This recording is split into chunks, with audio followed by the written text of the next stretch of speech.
Okay, boys and girls, so what you want to do now is after you're done sharpening your sun moon, you want to take the line of your nearest sun ray and kind of end it to the page. And at the bottom here, I'm going to take this sun ray, and this is going to separate from day to night, okay?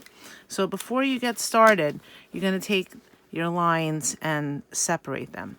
Then the only thing I'm going to ask you to do is I'm going to ask you to just paint the face of the sun yellow. Everything else is up to you.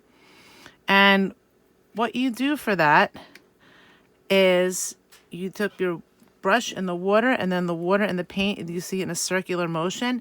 You don't want to get any water, a lot of water on your brush. If you're doing this at home and you don't have paint, you can do this with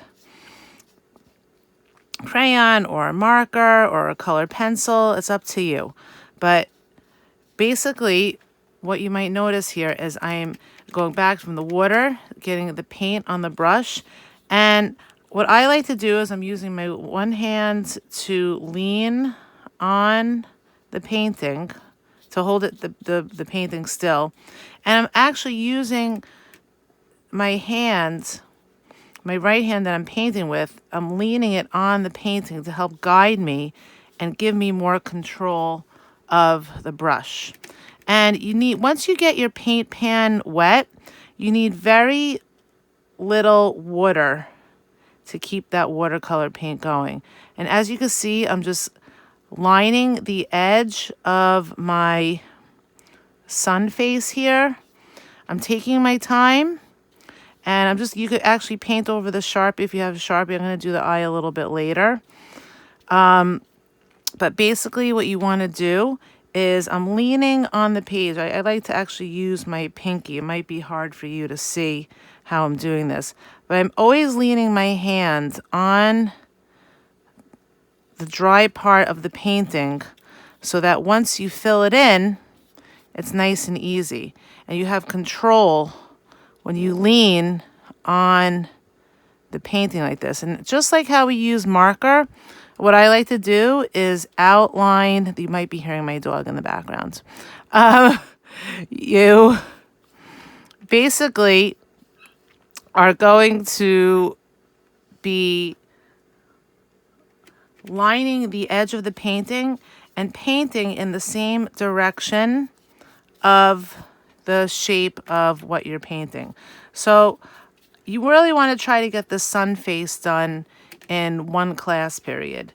And this is a project that is going to take definitely, at least in terms of painting, at least 3 sessions or at least 3 weeks.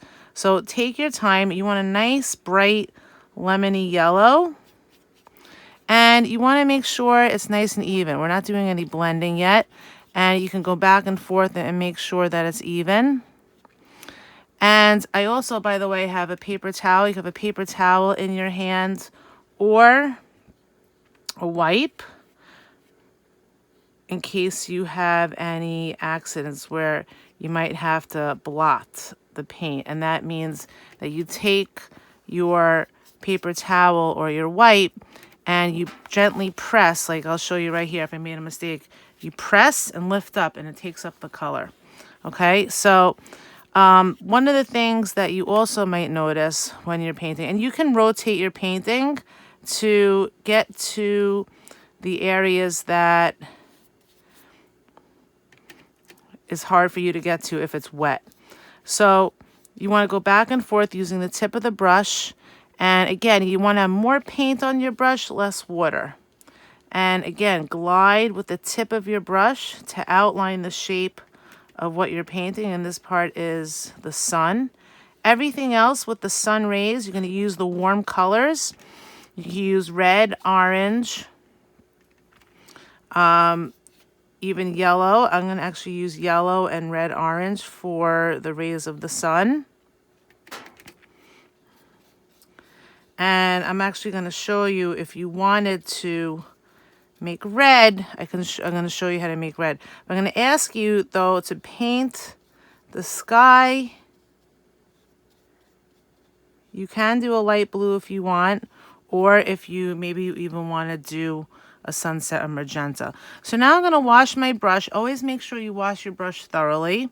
And I'm going to concentrate on the rays of the sun. Now, you don't want to work on the left side until this side's a little bit dry. So what I'm going to do is I'm going to paint the outside of the rays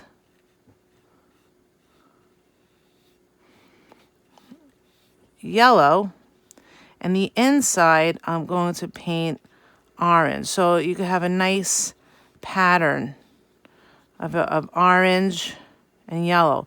And maybe what I'll do is orange on the outside, yellow on the outside there, and then yellow on the inside here, and I'll just keep on reversing it.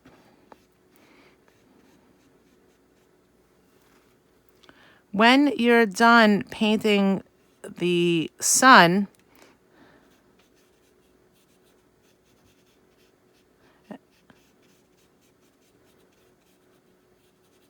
you're going to let this part dry, and then you'll work on the cool colors next week. I just want to show you, if you have this paint, the educational water mixing paint, if you want to make red, you can actually make red by taking magenta and putting it on the side here.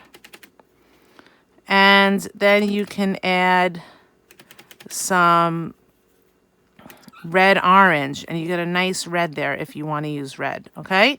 And you always want to mix the colors on your paint palette. When you're done with your painting,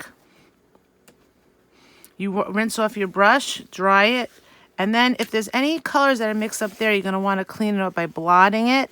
And when you're done with your paint, I would use your wipe or your paper towel to clean it for the next week and let it dry.